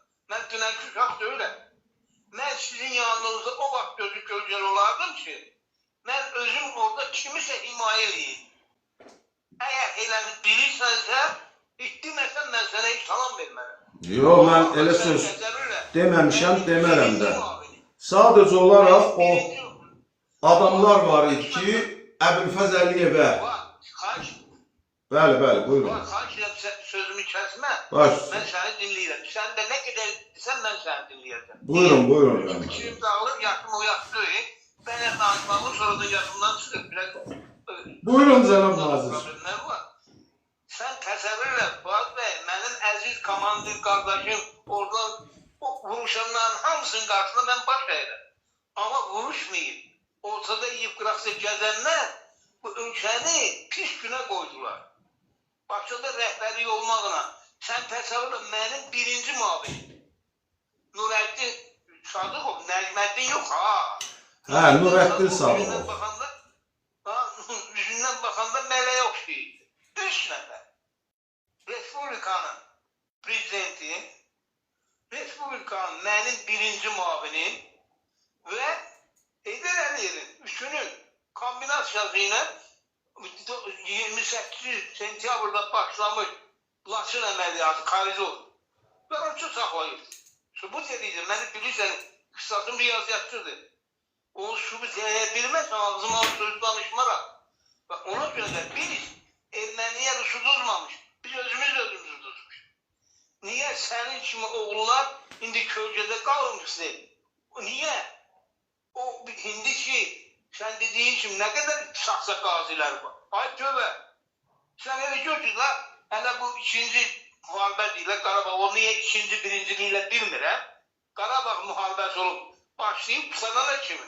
Bütün oğulların hamısı, meydanda vuruşanların hamısının ləyaqətli qiyməti verilməlidir. Amma bunu eləmirlər. İndi də bölürlər. Yox, amma mən onlardan deyiləm. Hələ nəfəsim nə qədər üstündədir, Allah qoysa. Ha vaxt isə bir gün gəlirəm, bax belə canlı yayımda. Sualları siz verirsiniz, cavabları mən sizə verirəm. Rəhim müəllim, nəinki dəvət, siz haçan istəsəz dəvətlisiniz. Haçan gəlsəz, bu efirdə oturub sizinlə canlı yayım etmək biz həmişə hazırıq, təbii ki. Sənə quzur kəsim, sən biz, mən sənə dedim də səhətimdə biraz problemlər var. Allah şəfalar versin. Allah qorusun. Ona kimi ölməyib sağ qalsa. Allah gecindən versin, Allah uzun ömür versin. Yox, qurban olum, indi mən de dünyanı tutturan deyirəm ki, amma heç olmasa mən gedənə yaxın bu sirlər açılsın. Bəli. Qardaş, mən müdafiə naziri təyin olunanda 5 ay, nə deyir, 18 gün, 17 gün idi müdafiə nazirinin yarandığı. Həmin indiki müdafiə nazirinin binası. Mən onu həmişə demişəm, Müdafiə Nazirliyinin 5-6 dənə belə otağı var idi. Heç rahat yerdə də deyirdi. Elə bir yerdə idi ki, şəhərin mərkəzi, küçəsi. Mənim əməlli baş kabinetim də yox idi. Ona görə də mən sənə və indi o tarixi danışan, vicdanlı, namuslu, ölümlə üzə durub, heç bir millətlər, mədəni, dövlətlər, Azərbaycandan heç nə ummayan oğulların qarşısında mən hökmünə cavab verəcəm. Amma mən sabırda deyim, Allah sağlıq sabırla. Mənim o qədər günahlarım və səhvlərim olubdur ki, mənim səhvim olmasaydı, mən ucuzmazdım ki. Bəli, amma bir var, səhv olasan, gedəsən, ev alasan, eşik alasan, pul alasan, yığasan, nəqvətin binamusları. Bir də var ki, sən gecə gündüz vətən üçün çalışırsan, səndən yuxarıda olan rəhbərlik səni batırmaq istəyir. Bax, faciə budur. Həmin şeydə, ben, Fuad və hörmətli, dəyərli izləyicilər, Allahım şahid.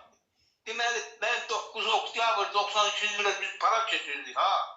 Onda mən gəlib, Ali Başkomandan hesab elədiyim, Əbdüləz elçilərə məruz eləmədiyim ki, Qarabağ məsələsi qutardı.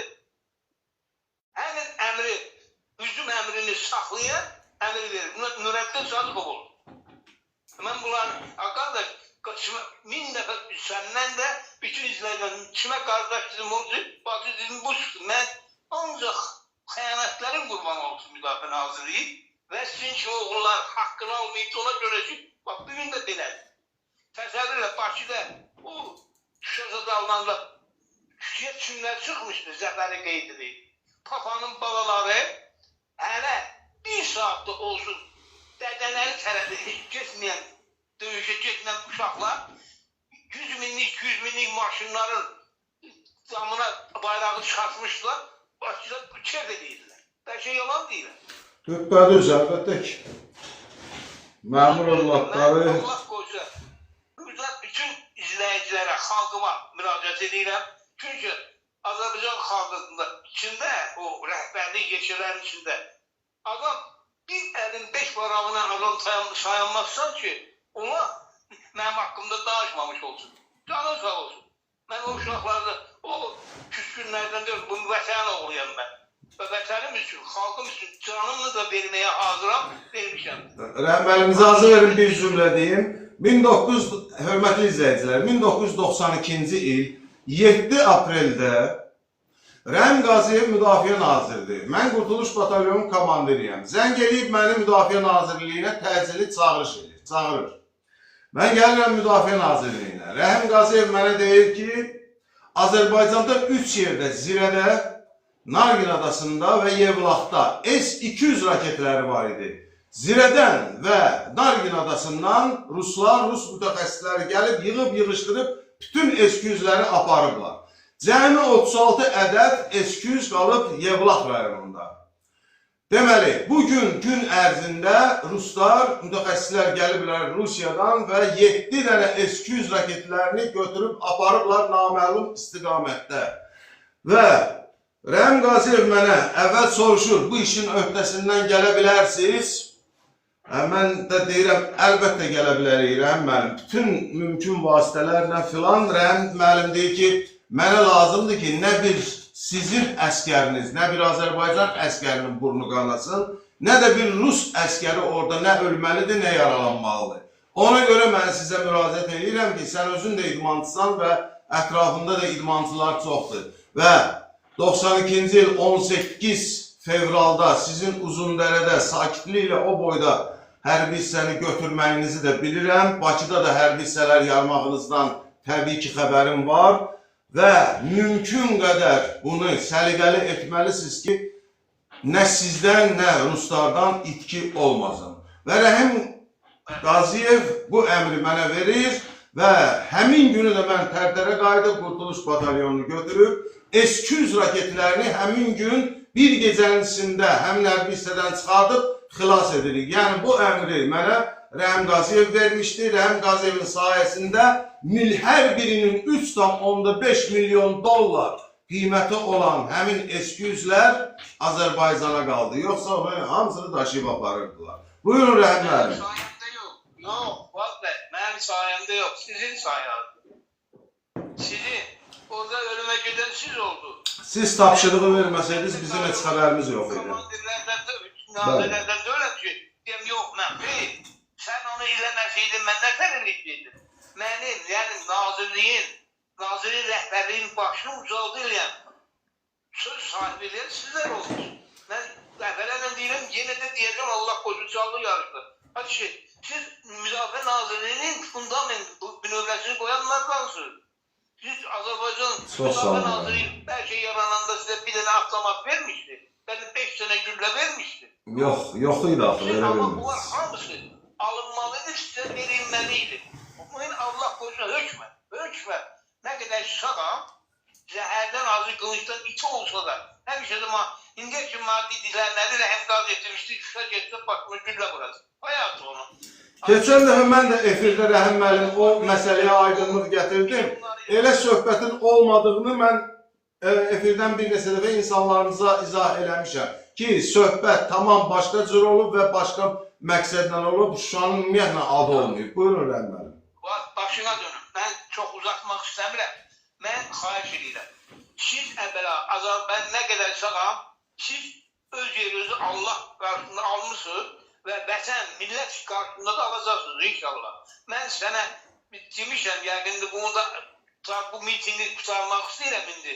Mən Müdafiə Nazirliyi Səfər Əbiyev olanda yazmışdım, müavinədən verin.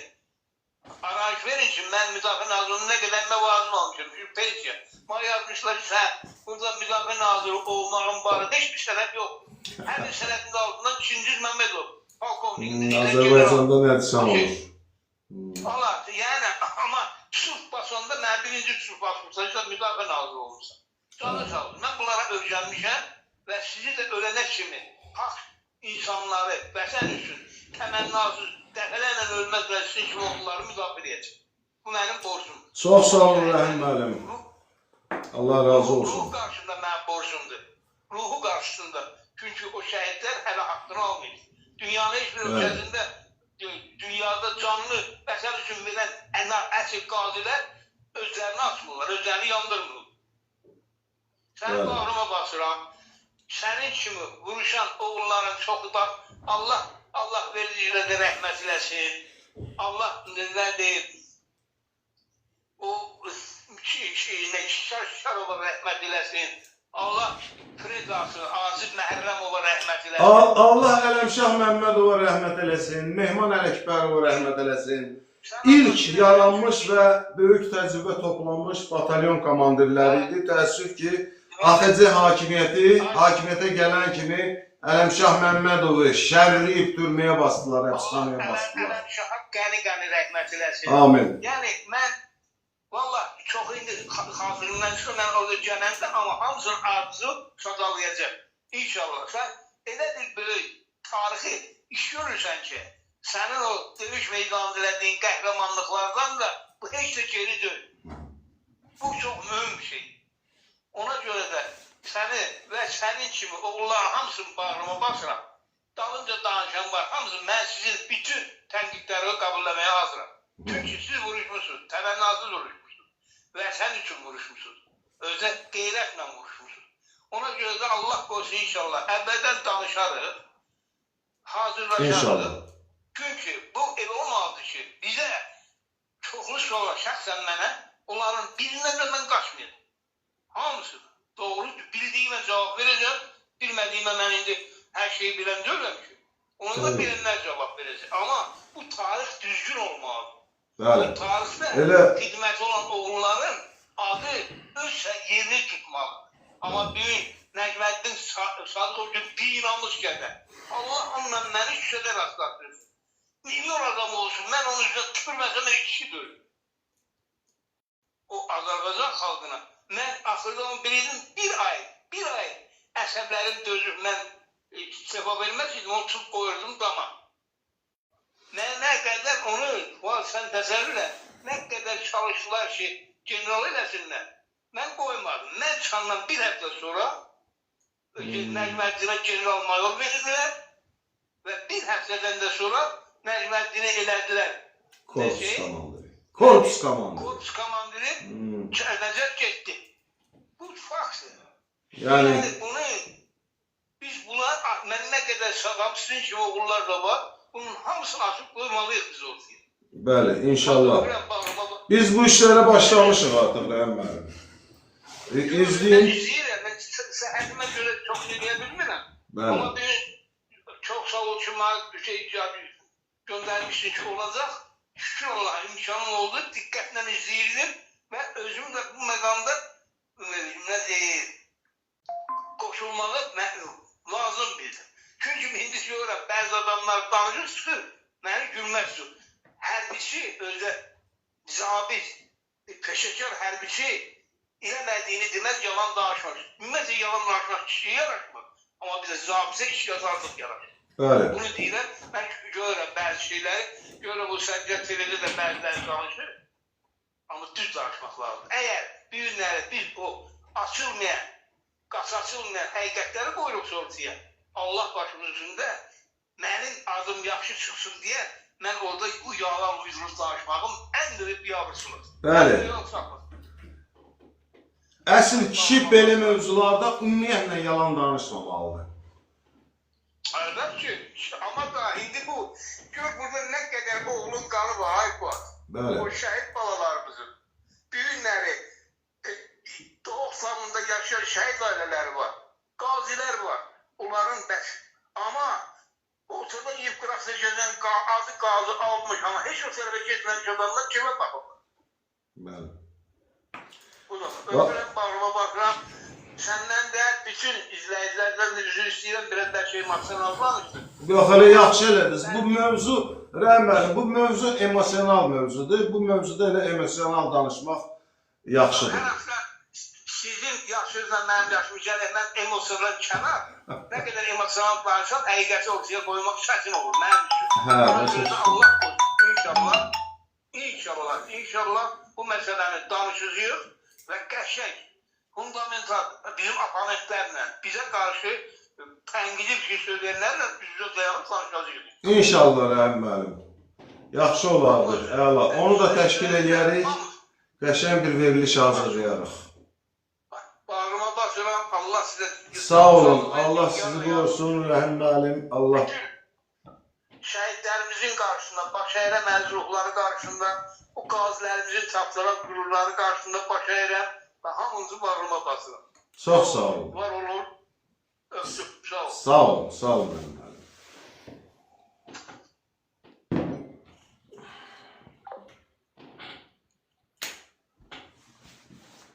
Salam. Salamlar.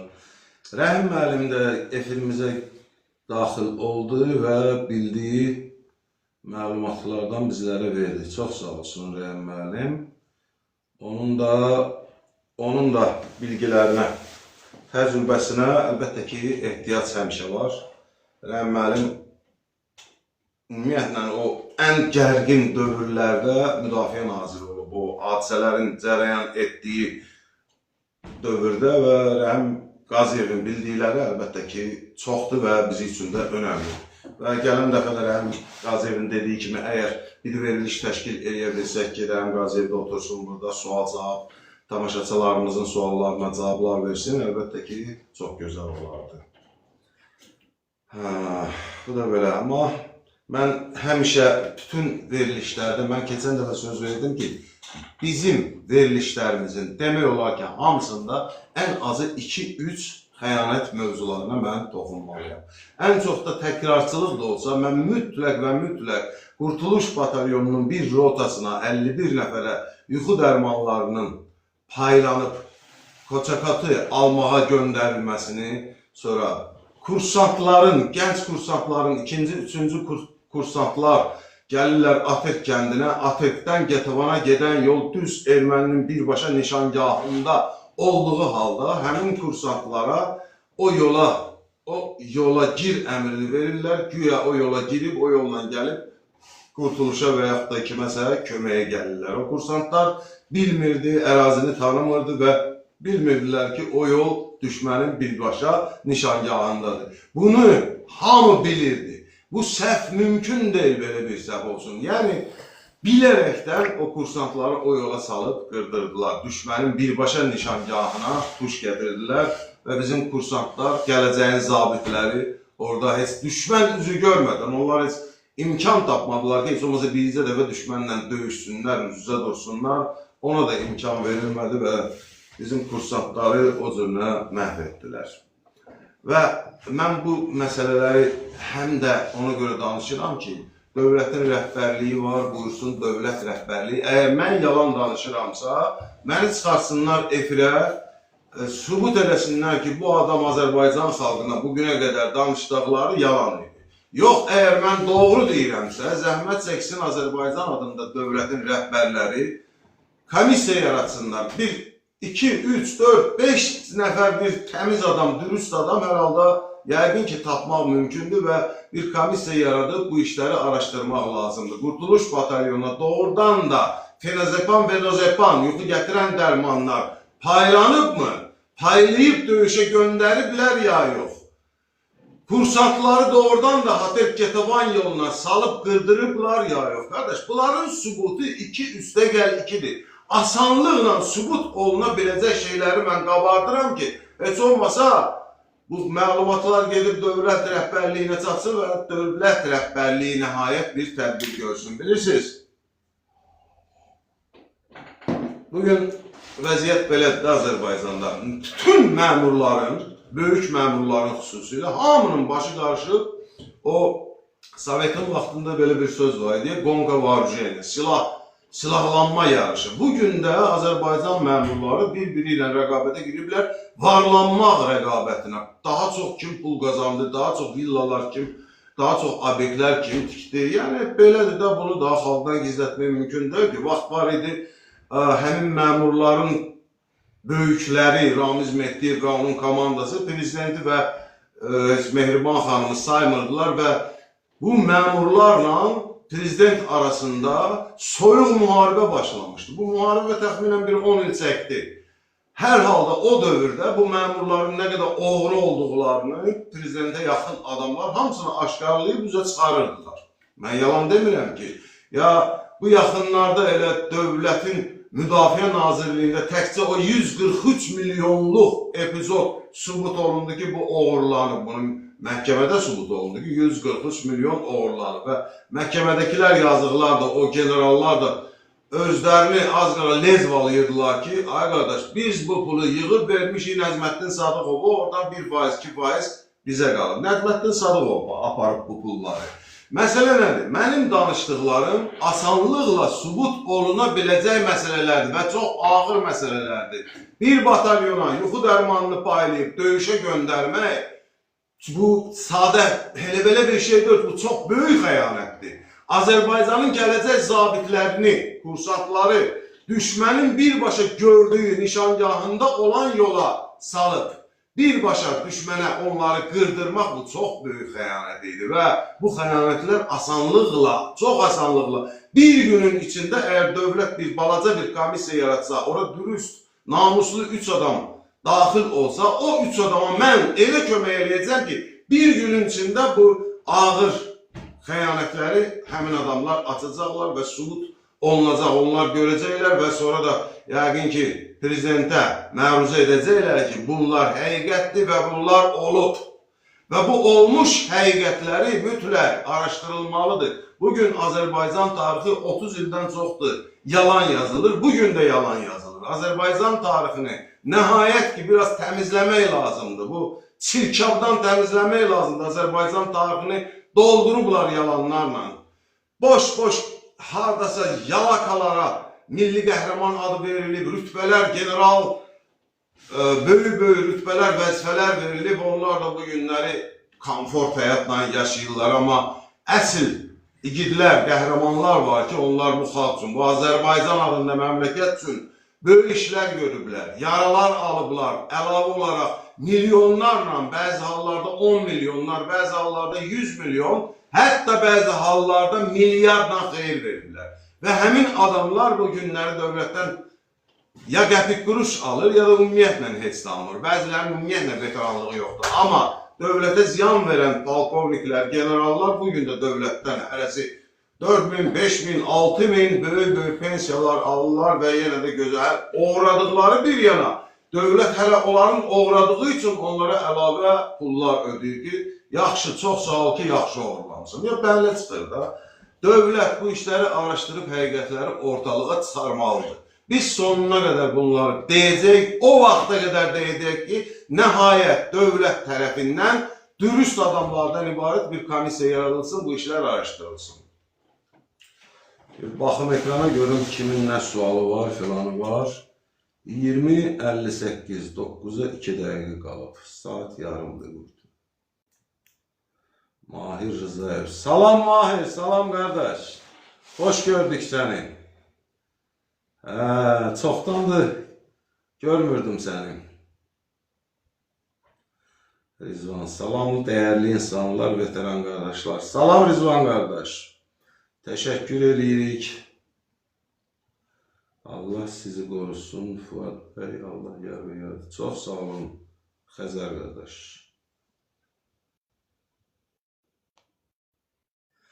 Rəhim Qaziyev, Alyoşa.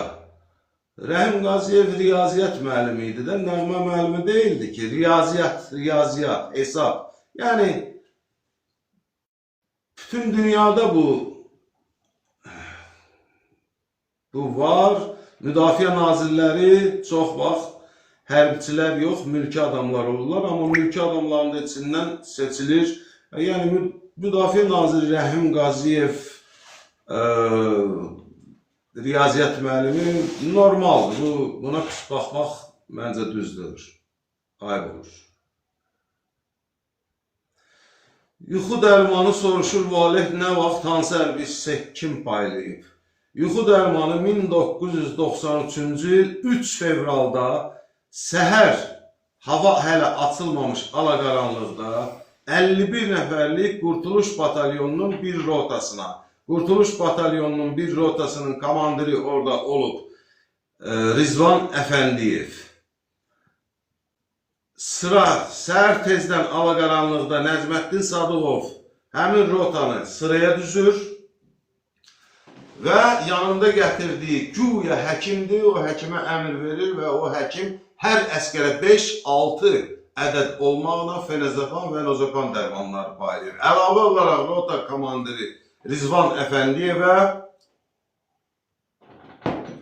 6-7 flakon, şüşə flakonda, o şüşə flakonda da dərman çox olur, o vaxt o şüşə flakonlarda olurdu. Əlavə olaraq rota komandirinə 6-7 şüşə flakon veriblər ki, kim istəsə əlavə, buyurun, bu da əlavələr var. Sıranı düzəndə Nəcməddin Sadıqov bu əmri verəndə sıranın qarşısında olanları da mən adlarını, familiyalarını deyim ki, tam təəssürat olsun və hesab edirəm ki, nə qədər Nəcməddin Sadıqov xainsə, o sıranın qabağında olan adamlar da elə onun qədər xaindirlər ki, buna göz yumdular. 700 nömrəli briqadanın komandiri Nəcməddin Sadıqov, onun yanında həkim adı ilə, amma həkim olmayan adam. Əlavə, 700 nömrəli briqadanın qərargah rəisi Əli Qurbanəliyev, 700 nömrəli briqadanın komandir müavini Salih İlyasov və Azərbaycanın milli qəhrəmanı adını Nəcməddin Sadıqov peşkəş etdiyi Şahin Tağıyev. Bu insanların hamısı sıranın qarşısında olublar Qurtuluş batalyonuna. Necə yuxu dərmanını Nəcməddin Sadıqov paylatdırır, bunların gözünün qabağında olur. Və bunların heç biri bir dənə də olsa işarə etməyiblər əskərlərə ki, ay əskərlər, ehtiyatlı olun, bunlar sizə tələb qurur.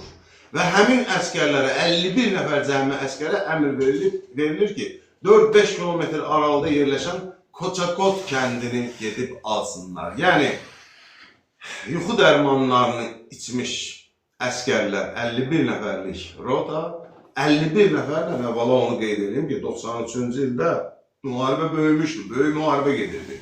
91-ci ilin axırlarında müharibə başlayan vaxtı, 92-ci ilin əvvəllərində bir rota ilə, bir zvodla bəzi hallarda çox böyük işlər görmək olardı. Bir yoxa bəlkə də 2 kənd almaq olardı. Amma 93-cü ilin qışında artıq müharibə çox böyümüşdü və 51 nəfər, texnikasız, filansız 51 nəfər qüvvə sayıla bilməzdi. 51 nəfər yüksək, uca bir dağın kəlləsində yerləşən bir kəndi gedib alması heç cürə mümkün olmayan bir şeydir. Həm də əlavə olaraq onlara yuxu dərmanı verib göndərirlər və bu xəyanətin sübut olunması 2+2-dir. Əgər dövlət rəhbəri bir 3 nəfər dürüst adamdan ibarət bir komissiya yaratsa, həmin adamlar ki, o sıranın qarşısında olublar, hamısı da sağdır. Bir dənə o həkimdən xəbərim yoxdur. Çünki öyle bir həkim olmayıb, o bir quraşdırma həkimidir. Salih İlyasov sağdır, cavan adamdır. Əli Qurbanəliyev sağ salamatlı turp kimidir. Şahin Tağıyev hələ sağdır. Nəzməddin Sadıqov onsuz da boynunu almaz. Ancaq bunları, əgər bu əlavə orada olan Əli Qurbanəliyev, Salih İlyasov, bu günlər bunlar heç biri danışmaq istəmir.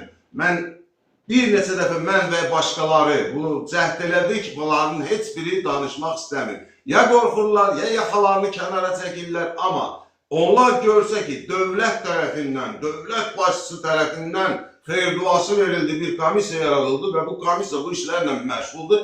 Onlar məmnuniyyətlə gəlib bülbül kimi ötəcəklər və hamısını açıb qoyacaqlar ortalığa.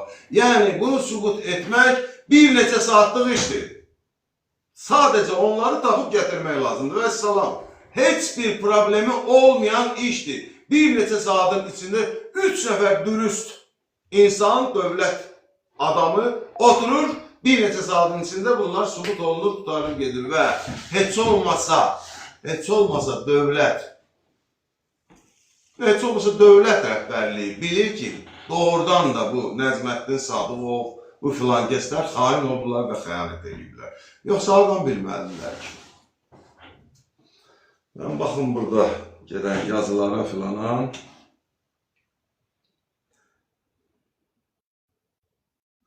Bax, Tərtər hadisələrindən yazırsa, elə Tərtər hadisələri nədir, qardaşlar?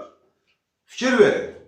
Bu işlər, bu xəyanətlər Tərtər Ağdərə istiqamətində başladı. Nəzməddin Sadıqov və onun komandası tərəfindən. Yuxu dərmanları paylanıldı, vurulan yola kursantlar salınıb vuruldu, bizim artilleriya bizi bombaladı, başqa bir gənclərdən ibarət batalyonu dəriyə salıb qırdırdılar. Cürbəcür xəyanətlər oldu və mən bunların hamısını bilirəm və sübut eləyə bilirəm. O ki, cəzasız qaldılar. Həmin bu işlərin başında duran Nəzməddin Sadıqov, xüsusilə 93-cü ilin yanvar-fevral aylarında böyük xəyanətlər edən Nəzməddin Sadıqov, elə fevral ayının axırında general-mayor rütbəsi ilə mükafatlandırıldı. Üstündən bir neçə gün keçdi, həmin general-mayor almış Nəzməddin Sadıqov, Surət Hüseynov vurulur, Surət Hüseynovun yerinə komandir korpus təyin olunur və ona daha da geniş səlahiyyətlər verilir ki, sən gözəl elədin bu milləti qırdın, bu üründü, dünən komandir brigadaydın, bugün daha böyük sənə post veririk. Korpus komandiri ol və davam elə və Nəzməddin Sadıqov da gördü, bunlar istəyir, davam elədi də. Nəzməddin Sadıqov, Murov qətliyamını törətdi. Nəzməddin Sadıqov düz durmadı, Tərtər qətliyamını törətdi və onun ətrafındakılar da hər dəfə gördülər ki, Nəzməddin Sadıqov bu işlərdə ona dəstək verənlərin bir xeyli hissəsi rütbəcə yüksəlir, vəzifəcə yüksəlir, bəziləri Azərbaycanın milli qəhrəmanı adını alırlar, bəziləri dövlətdən hər hansı paylar alırlar və hamı da həvəslə Nəzməddin Sadıqova baş əyib ona qulluq etməyə başladılar və beləliklə xəyanətlər, qətliyamlar davam etdi. Yəni, Tərtər haqqında sual verirsiniz. Mən də izah edirəm ki, elə Tərtər hadisələri 2017-də olan hadisələr 1992-93-ün davamı idi. 94-cü il onun davamı idi, sonra da Tərtər hadisələri onun davamı idi. Bax belə qardaşlar, buyurun, suallarınızı verin, cavablarınızı alacaqsınız. Kompüterdən açıq. Yapon dili biz tanımırıq, bilmirik Rövşən qardaş. Yapon olub başqa istiqamətdə, biz olmuşuq başqa istiqamətdə, ona görə də onun haqqında səlis, dürüst məlumat verə bilmərəm. Vəng əməliyyatında çox uşaqlar. Bəli, Vüqar, acı gerçəklərdir bunlar, acı gerçəklər. və Nəcməddin Sadov və onun komandası Azərbaycan oğullarının, Azərbaycan əsgərlərinin çox qırdırdı və onun ətrafında da bu işlərdə ona kömək olanlar, hətta onların içində Azərbaycanın milli qəhrəmanı adını alanlar oldu. Bax belə, hesab edirəm bugünlük bizim efir vaxtımızı dayandırsaq yaxşıdır.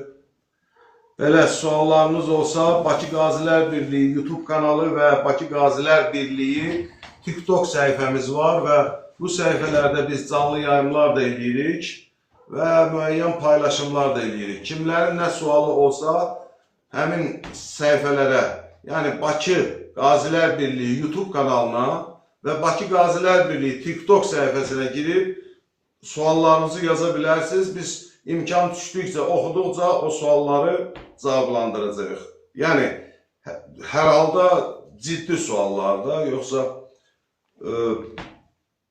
Şərəbani nənə neynəmişdi, Piri Baba harada rəhmətə getdi, elə suallar olmasa, əlbəttə ki, dəqiqliyi ilə suallar cavablandırılacaq. Özünüz də görürsünüz ki, biz heç nədən çəkinmirik, heç nədən bütün həqiqətləri nə var, hamısını da danışırıq. Sağ olun, bugünlük efiri dayandırırıq, təşəkkür edirik, zəhmətinizi halal edin, sağ olun.